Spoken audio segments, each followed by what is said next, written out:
Vormsi on suuruselt Eesti 4. saar, mis kerkis merest arvatavasti umbes 1800 aastat enne Kristust.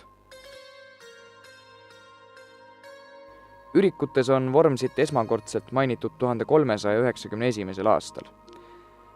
Saar on suures osas kaetud metsaga, ülekaalus on mänd. Üsna sageli võib Vormsil kohata põtru või metssigu. Vormsil saab küll ringi sõita bussi ja autoga, kuid parema pildi saarest saab jalgrattal matkates. Saarel on mitmeid turismitalusid ja pansionaate, kus matkaja saab öömaja ja söögipoolist.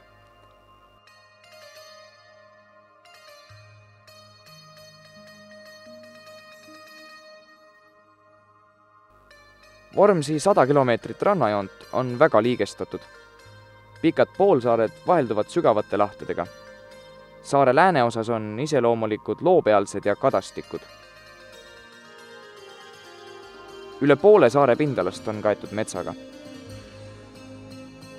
Traditsioonilise põllumajandustegevuse tulemusel on tekkinud ja säilinud rannakarjamaad ja puisniidud, milles esineb mitmeid mujalt Eestist ja kogu Euroopast kadunud või ohustatud taime- ja loomaliike.